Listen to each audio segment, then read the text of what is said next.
بسم اللہ والصلاۃ والسلام علی رسول اللہ صلی اللہ علیہ وآلہ وسلم۔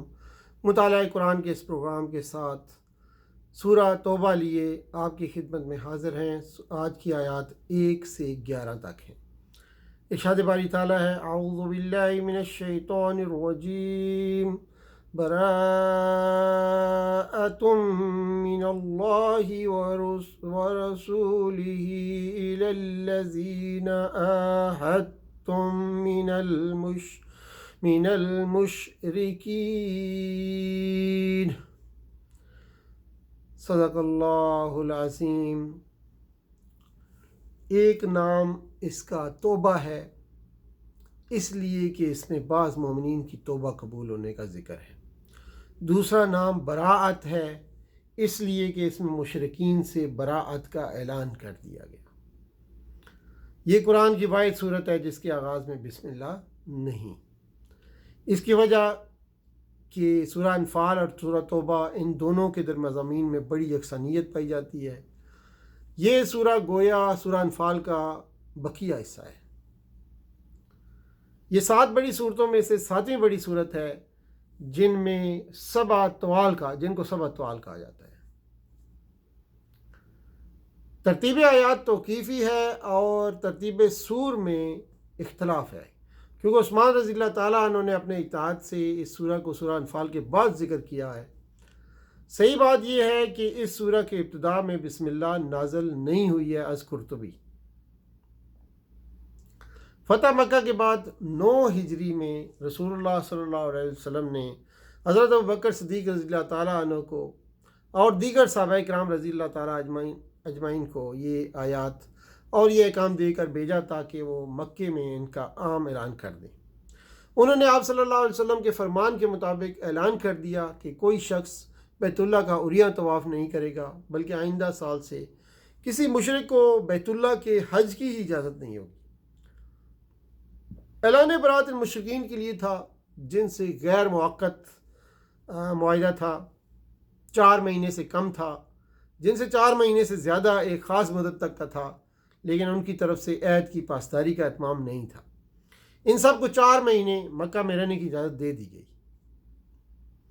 اس کا مطلب یہ تھا کہ اس مدت کے اندر اگر وہ اسلام قبول کر لیں تو انہیں یہاں رہنے کی اجازت ہوگی، بصورت دیگر ان کے لیے ضروری ہوگا کہ وہ 4 مہینے کے بعد جزیرہ عرب سے نکل جائیں۔ اگر دونوں صورتوں میں سے وہ کوئی بھی اختیار نہیں کریں گے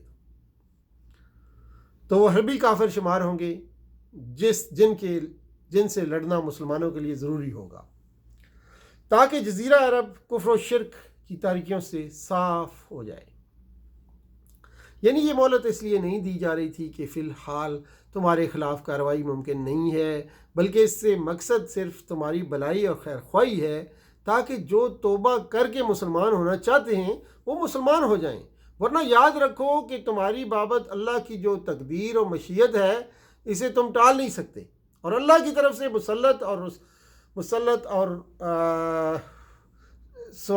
رسوائی نے تم اللہ کی طرف سے مسلط رسوائی سے تم بچ نہیں سکتے۔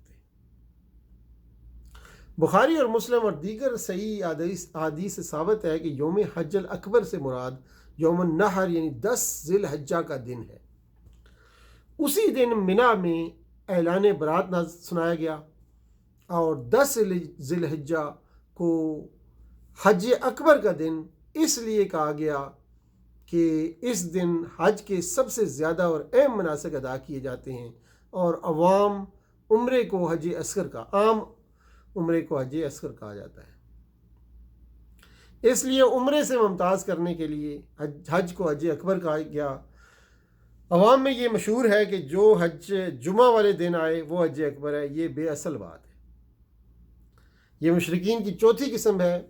ان میں جتنی مدت کا معاہدہ تھا اس مدت تک انہیں رہنے کی اجازت دے دی گئی، کیونکہ انہوں نے معاہدہ کی پاسداری کی اور اس کے خلاف کوئی حرکت نہیں کی، اس لیے مسلمانوں کے لیے بھی اس کی پاسداری کو ضروری قرار دیا گیا۔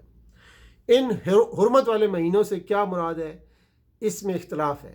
ایک رائے تو یہ ہے کہ اس سے مراد وہی 4 مہینے ہیں جو حرمت والے ہیں، یعنی رجب، ذوالقعدہ، ذوالحجہ اور محرم۔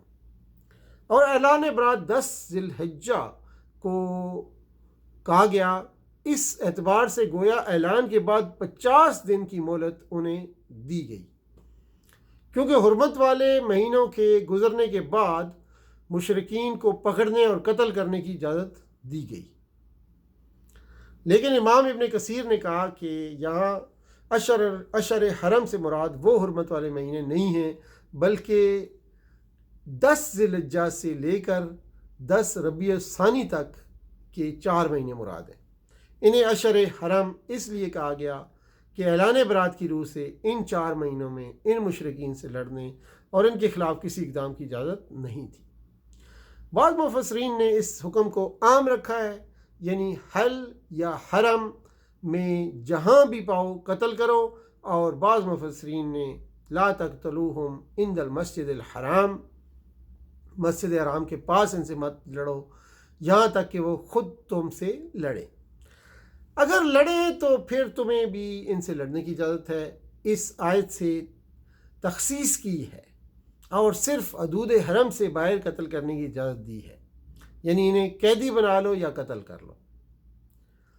یعنی اس بات پر اکتفا نہ کرو کہ وہ تمہیں کہیں ملیں تو تم کارروائی کرو، بلکہ جہاں جہاں ان کے آثار، ان کے قلعے، ان کی پناہ گاہیں ہیں، وہاں ان کی گات میں رہو، حتیٰ کہ تمہاری اجازت کے بغیر کے لیے نقل و حرکت ممکن نہ رہے، ان کے لیے نقل و حرکت ممکن نہ رہے تمہاری اجازت کے بغیر، یعنی کوئی کارروائی ان کے خلاف نہ کی جائے، کیونکہ وہ مسلمان ہو گئے ہیں۔ گویا قبول اسلام کے بعد اقامت صلاۃ اور ادائے زکوٰۃ کا اہتمام ضروری ہے۔ اگر کوئی شخص ان میں سے کسی ایک کا بھی ترک کرتا ہے تو وہ مسلمان نہیں سمجھا جائے گا۔ جس طرح ابو بکر صدیق رضی اللہ تعالیٰ عنہ نے مانعین زکوٰۃ کے خلاف اسی آیت سے استدلال کرتے ہوئے جہاد کیا تھا اور فرمایا تھا اللہ کی قسم ان لوگوں سے ضرور لڑوں گا جو نماز اور زکوٰۃ کے درمیان فرق کریں گے، یعنی نماز تو پڑھیں گے لیکن زکوٰۃ ادا کرنے سے گریز کریں گے۔ اس آیت میں مذکورہ حربی کافروں کے بارے میں ایک رخصت دی گئی ہے کہ اگر کوئی کافر پناہ طلب کرے تو اسے پناہ دے دو، یعنی اسے اپنی حفظ و امان میں رکھو تاکہ کوئی مسلمان اسے قتل نہ کر سکے اور اسے اللہ کی باتیں سننے اور اسلام کے سمجھنے کا موقع ملے۔ یہ سوال نفی کے لیے ہے، یعنی مشرکین سے تمہارا معاہدہ ہے، ان کے علاوہ کسی سے معاہدہ باقی نہیں رہا، یعنی عہد کی پاسداری اللہ کے ہاں بہت پسندیدہ امر ہے، اس لیے معاملے میں احتیاط ضروری ہے۔